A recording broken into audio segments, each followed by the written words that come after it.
এবার ভয়াবহ বিস্ফোরণে কেঁপে উঠল ইরান। দেশটির বন্দর নগরী বন্দর আব্বাসে ভয়াবহ বিস্ফোরণ এবং অগ্নিকাণ্ডের ঘটনা ঘটেছে, যা রাজধানী তেহরান থেকে 1000-এর বেশি কিলোমিটার দূরে অবস্থিত। বার্তা সংস্থা এএফপি জানিয়েছে, ঘটনায় অন্তত 115 জন আহত হয়েছেন।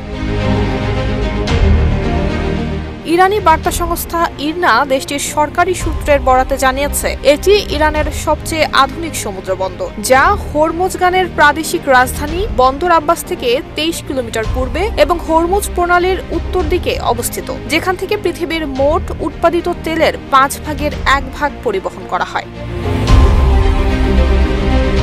হরমুজগান বন্দর এবং সামুদ্রিক প্রশাসনের কর্মকর্তা ইসমাইল মালিকজাদেহ বলেছেন, 26 এপ্রিল শহীদ রাজি বন্দরের ডকে বিস্ফোরণের ঘটনা ঘটে। আগুন নেভানোর কাজ চলমান। সানবিট সব দিবে সামাল। সানবিট ম্যাজিক প্রেস ডিশওয়াশিং এর মাথা ঘোরানো সলিউশন। হরমুজগান প্রদেশের দুর্যোগ ব্যবস্থাপনা সংস্থার পরিচালক মেহেরদাদ হাসান জাদেহ সরাসরি টেলিভিশনকে জানিয়েছেন, আহতদের বিভিন্ন হাসপাতালে পাঠানো হয়েছে, তবে বিস্ফোরণে ঠিক কতজন হতাহত হয়েছেন সেটি এখনও নিশ্চিত নয়। সামাজিক যোগাযোগ মাধ্যমে প্রকাশিত এক ভিডিওতে দেখা গেছে, বিস্ফোরণ এলাকা থেকে কালো ধোঁয়ার বিশেষ কুণ্ডলী বের হচ্ছে। অন্যান্য ভিডিওতে ক্ষতিগ্রস্ত ভবন এবং গাড়ি পড়ে থাকতেও দেখা গেছে। ওই সময় অনেকে ক্ষতিগ্রস্ত ভবন কিংবা গাড়ি পরীক্ষা নিরীক্ষা করছিলেন।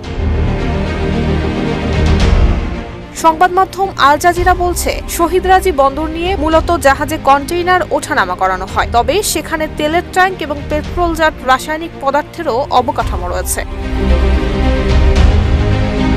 নুসরাত জাহান মেহের, ঢাকা পোস্ট।